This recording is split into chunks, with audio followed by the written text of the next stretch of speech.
Sunrisers हैदराबादनं Lucknow super जायंट्सचा तब्बल 10 विकेट्सनी पराभव करत प्लेऑफच्या दिशेनं कूच केली।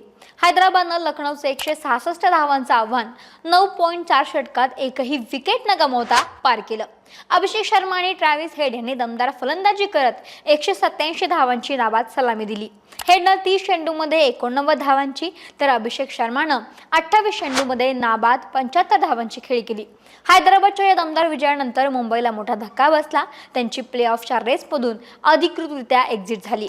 दरम्यान सनरायझर्स हैदराबादनं 10 षटकांच्या आतच 167 धावा ठोकून अनेक विक्रम पायदळी तुडवले। ट्रॅव्हिस हेडनं आणि अभिषेक शर्मा यांनी देखील अनेक विक्रमांना गवसणी घातली। हैदराबाद ही आतापर्यंतच्या IPL इतिहासात 10 षटकात सर्वाधिक धावा करणारी टीम ठरली आहे। हैदराबादनं आजच्या सामन्यामध्ये देखील अनेक रेकॉर्ड्स आपल्या नावावरती जमा केले। आता हे रेकॉर्ड्स कोणते नेमके पाहूयात। तर IPLच्या इतिहासात 10 षटकात सर्वाधिक धावा करणारा संघ ठरलाय। सनरायझर्स हैदराबादनं लखनौ सुपर जायंट्स विरुद्ध 9.4 षटकात बिनबाद 167 धावा केल्या। यासोबतच दिल्ली कॅपिटल्स विरुद्धच्या सामन्यामध्ये 4 बाद 158 धावा गेल्या।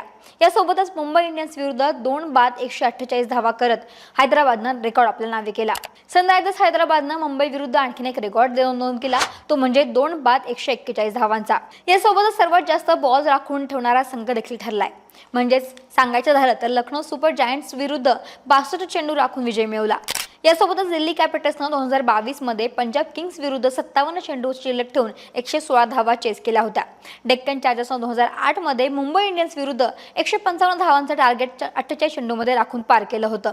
IPL मध्ये सनरायझर्स हैदराबादसाठी सर्वात वेगवान अर्धशतक म्हणजे 16 चेंडूमध्ये अभिषेक शर्मानं मुंबई विरुद्ध मारलं होतं। यासोबतच दिल्ली कॅपिटल्स विरुद्ध ट्रॅव्हिस हेडनं 16 चेंडूमध्ये अर्धशतक मारलं होतं। यासोबतच ट्रॅव्हिस हेडनं लखनौ विरुद्ध 16 चेंडूमध्ये अर्धशतक फटकावलं होतं। आणखीन एक रेकॉर्ड ट्रॅव्हिस हेडच्या नावावरती आहे, त्यानं मुंबई विरुद्ध 18 चेंडूमध्ये अर्धशतक पार केलं होतं। यासोबतच IPL पॉवर प्लेमध्ये सर्वाधिक वेळा 50 पेक्षा जास्त धावा करणाऱ्या फलंदाजांमध्ये David Warner, Travis Head, Sunil Narine आणि क्रिस गेल यांची नावं नोंद आहेत। यासोबतच सर्वात कमी चेंडूमध्ये 100 धावांची भागीदारी करणाऱ्यांमध्ये हेड आणि अभिषेकचं नाव येतं। त्यांनी 30 चेंडूमध्ये दिल्ली कॅपिटल्स विरुद्ध भागीदारी केली होती। यासोबतच हेडनं अभिषेक सोबत मिळूनच लखनौ विरुद्ध 34 धावांमध्ये चांगली भागीदारी केली होती। हरभजन आणि सचिननं 2015 मध्ये पंजाब किंग्स विरुद्ध 36 चेंडूमध्ये ही भागीदारी केली होती। यासोबतच RCB विरुद्ध 2017 मध्ये क्रिस लिननं 36 चेंडूमध्ये भागीदारी केली होती। ही भागीदारी नारायण याच्यासोबत होती। या रेकॉर्डसह हैदराबादनं प्लेऑफच्या दिशेने देखील आगेकूच केली आहे। महाराष्ट्रातील सर्व बातम्यांचे विश्वासार्ह व्यासपीठ